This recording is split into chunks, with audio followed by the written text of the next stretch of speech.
Assalamualaikum warahmatullahi wabarakatuh. Sebelumnya di sini kami dari kelompok 4 dengan menggunakan saya sendiri Wartini dengan NPM 2320 3030 64 dengan rekan saya. Saya Ratna Tiani dengan NPM 2320 Saya Adinda Jaya Ramadhani dengan NPM 2320 3030 48. Saya Naila Cindiri Masuki dengan NPM 320 Nah, di sini kami akan melakukan praktikum mengenai uji kualitatif protein sederhana dengan menggunakan pewarna makanan. Nah, untuk selengkapnya tonton video ini. Tujuan praktikum yang kami lakukan ada 3 tujuan, yaitu yang pertama, mahasiswa dapat melakukan percobaan uji keberadaan protein pada bahan pangan dengan menggunakan reagen sederhana. Kemudian tujuan yang kedua yaitu menjelaskan prinsip dasar uji protein berdasarkan pengalaman yang terjadi. Kemudian yang ketiga dan yang terakhir yaitu mahasiswa dapat membandingkan hasil uji protein pada berbagai sampel bahan makanan yang berbeda.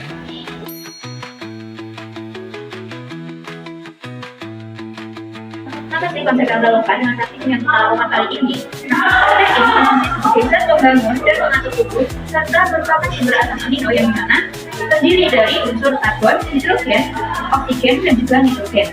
Protein dari makanan bisa diutus dalam bentuk asam amino. Nah, dalam praktikum yang kami lakukan ini terdapat 3 metode yang kami gunakan. Yang pertama itu dengan menggunakan sabun cuci, kemudian dengan menggunakan cuka, dan juga menggunakan garam. Uji dengan sabun menunjukkan keberadaan protein melalui terbentuknya daerah kening atau menjauhi sabun karena sabun sendiri merupakan senyawa fenol yang dapat mengandalkan protein. Kemudian uji dengan asam cuka menyebabkan protein menguap dan mengendap akibat proses koagulasi dan denaturasi yang membuat struktur protein tanpa membuka ikatan pengawet. Kemudian pada uji dengan garam, menggunakan protein terjadi karena gangguan stabilitas oleh ion garam, dan semakin tinggi konsentrasi garam maka akan semakin besar juga pengendapan protein yang terjadi.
Dari hasil praktikum yang kami lakukan yaitu memperoleh hasil pengamatan yang uji pertama menggunakan putih telur, yaitu yang diberi reaksi oleh cuka yaitu menggumpal, garam, sukar tercampur, sabun cuci menjauhi sabun. Yang uji kedua yaitu sari jeruk yang diberi reagen cuka yaitu mengendap, garam tercampur, sabun cuci mendekati sabun. Yang ketiga yaitu larutan gula saat diberi cuka yaitu mengendap, garam mudah tercampur, sabun cuci mendekati sabun. Uji yang keempat yaitu dengan menggunakan susu UHT saat diberi cuka, larutan menggumpal, diberi garam, sukar tercampur, dan diberi sabun cuci menjauhi sabun. Uji yang kelima yaitu susu kedelai yang diberi reaksi oleh cuka yaitu menggumpal, garam, sukar tercampur, sedangkan sabun cuci menjauhi sabun.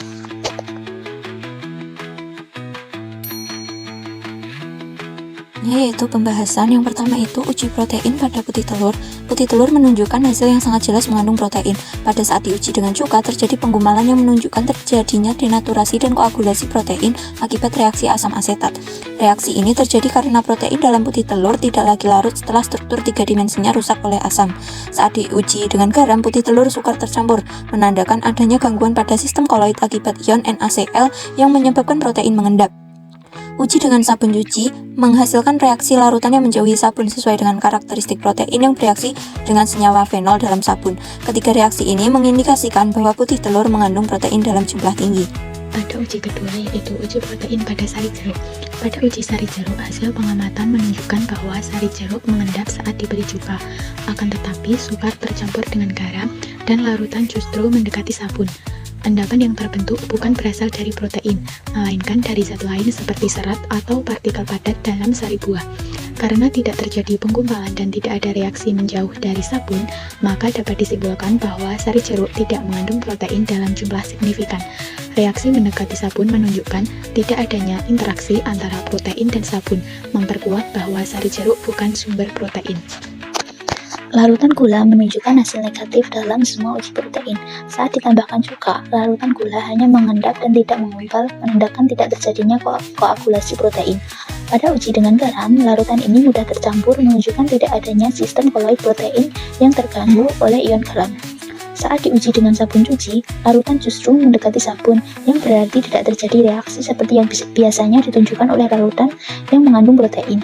Secara keseluruhan, larutan gula tidak mengandung protein, dan hasil uji ini sesuai dengan kandungan gula murni yang tidak memiliki senyawa protein di dalamnya. Pada percobaan keempat yaitu uji protein pada susu UHT. Susu UHT memberikan hasil yang positif terhadap keberadaan protein.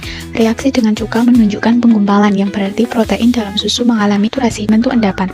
Saat dicampur garam, larutan sukar tercampur yang menandakan terbentuknya endapan karena gangguan muatan elektrostatik pada protein oleh ion garam. Selain itu, pada uji dengan sabun cuci, larutan susu UHT menjauh dari sabun, mencirikan adanya interaksi antara protein dan senyawa fenol dalam sabun. Ketika uji tersebut menunjukkan bahwa susu UHT mengandung protein dan memberikan reaksi khas yang konsisten dengan teori presipitasi protein. Terakhir yaitu uji protein pada susu kedelai. Hasil pengamatan pada susu kedelai juga menunjukkan bahwa sampel ini mengandung protein. Ketika ditetesi cuka, larutan menunjukkan penggumpalan yang merupakan hasil dari koagulasi protein akibat denaturasi oleh asam. Reaksi dengan garam juga sukar tercampur menunjukkan bahwa ion garam menyebabkan presipitasi protein dalam susu kedelai. Uji dengan sabun cuci memberikan hasil menjauh dari sabun, yang memperkuat indikasi adanya protein karena reaksi fenol dengan molekul protein. Reaksi-reaksi ini menunjukkan bahwa meskipun berasal dari nabati, susu kedelai tetap memiliki kandungan protein yang cukup tinggi, terbukti dari respon positif terhadap ketiga regen. Adapun kesimpulan dari percobaan yang kami lakukan yaitu berdasarkan hasil praktikum uji kualitatif protein menggunakan reagen sederhana, dapat disimpulkan bahwa dari 5 sampel yang diuji, 3 diantaranya yaitu putih telur, susu UHT, dan susu kedelai menunjukkan hasil positif mengandung protein. Hal ini ditunjukkan dengan terbentuknya penggumpalan saat ditetesi cuka, sukar tercampur dengan larutan garam, serta larutan yang menjauh dari sabun cuci piring sesuai dengan prinsip reaksi protein terhadap masing-masing reagen. Sebaliknya, sari jeruk dan larutan gula tidak menunjukkan reaksi khas protein, seperti tidak menggumpal dengan cuka, mudah larut atau tidak membentuk endapan dengan garam, dan larutan justru mendekati sabun, yang menandakan ketiadaan protein. Uji ini membuktikan bahwa reagen sederhana dapat digunakan secara efektif untuk mengidentifikasi keberadaan protein dalam bahan pangan secara kualitatif.